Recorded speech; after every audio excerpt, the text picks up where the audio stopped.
Dans le tout premier temps de notre cours et de notre parcours, nous avons vu ce que la joie est. Dans le second temps, auquel cette ultime séance appartient, nous nous demandons comment pratiquer la joie, comment l'entretenir et faire d'elle, qui est par essence soudaine, la base continue de notre vie.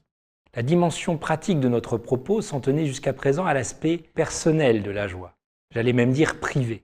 Or, on l'a vu, la joie n'est pas une propriété privée, privée notamment du monde et des autres. D'abord, la joie, non seulement cela se vit, mais cela se voit. Elle est, avons-nous dit, exultation, exaltation. En outre, comme on l'a vu avec Simone Weil, écrivant à Antonio Atares, la joie n'est pas jalouse d'elle-même. Elle trouve même une assise certaine dans la joie de l'autre. Comment dès lors pourrait-elle ne pas être sociale, voire politique? Il y a pourtant une tension à surmonter avant d'associer la joie à l'engagement politique. Car certes, l'engagement politique vise ce que la joie est, à savoir l'accord de mon intériorité avec le monde extérieur.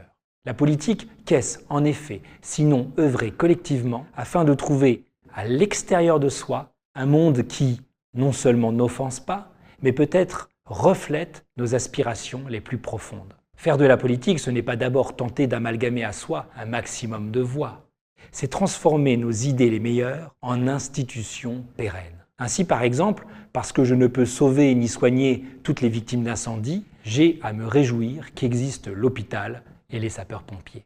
Opérer la réconciliation intérieure-extérieure, telle est la tâche de la politique, et c'est pourquoi l'acte éminemment politique consiste à fixer dans une constitution les conditions de notre vie commune et ce qu'on espère d'elle.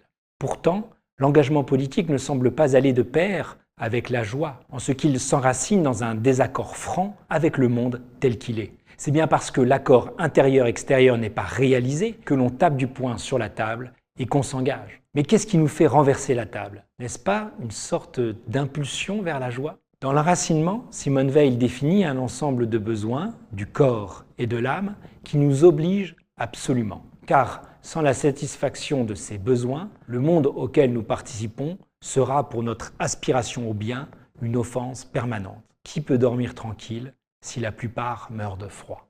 Les besoins du corps sont faciles à nommer. Ce sont le logement, le vêtement, la nourriture. Les besoins de l'âme ont, comme ceux du corps, un caractère vital. Si on ne les nourrit, ce n'est pas le corps, mais l'âme qui meurt. Nul ne peut devenir pleinement humain si, par exemple, le besoin de sécurité n'est pas assouvi. On ne pense ni n'aime bien dans la peur, par exemple, dans un régime de terreur. Or, on retrouve dans les brouillons de Simone Weil un besoin de l'âme qu'elle n'a pas voulu faire figurer dans l'enracinement. Il s'agit du besoin de joie. La joie, écrit-elle, est un besoin essentiel de l'âme. Le manque de joie, qu'il s'agisse de malheur ou simplement d'ennui, est un état de maladie où l'intelligence, le courage, la générosité s'éteignent. C'est une asphyxie. La pensée humaine se nourrit de joie. Simone Weil distingue alors la vraie joie de ce qui la contrefait. Les plaisirs, écrit-elle, les distractions, les divertissements, les satisfactions des sens ou la vanité ne sont pas de la joie. On n'apporte pas la joie du dehors à un être humain ou à une collectivité. Il faut qu'elle surgisse de l'intérieur.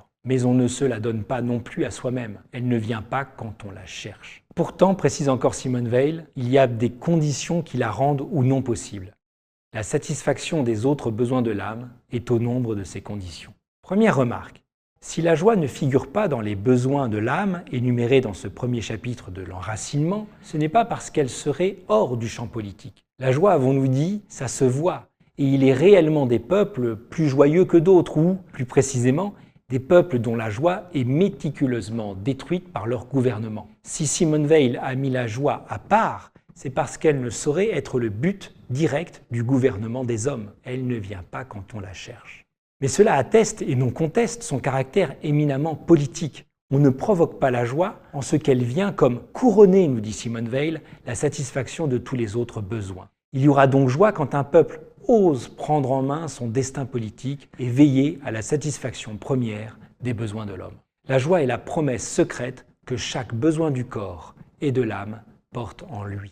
Simone Weil semble se tenir ici au plus intime de tout engagement politique. Si j'entre dans la mêlée et le jeu politique et travaille à ce que nous ayons tous un toit et la liberté d'expression, c'est ultimement pour que le don de l'être parvienne à chacun. Cela nous permet de tordre le cou à ceux qui ne voient dans les philosophies de la joie que des optimismes naïfs. Ils refusent qu'on vienne leur parler de joie tant que durera l'injustice. Or, au contraire, c'est parce que la vie est possibilité de joie que la misère matérielle et l'iniquité politique sont un scandale. On ne combattrait pas ce qui détruit l'être humain, on n'œuvrerait pas à l'épanouissement de la vie sur Terre si nous ne pensions pas qu'il vaut mieux être que ne pas être. Ayant mis la joie à la racine de l'engagement politique, voyons dans la prochaine vidéo quel type de régime politique et social cela permet de penser.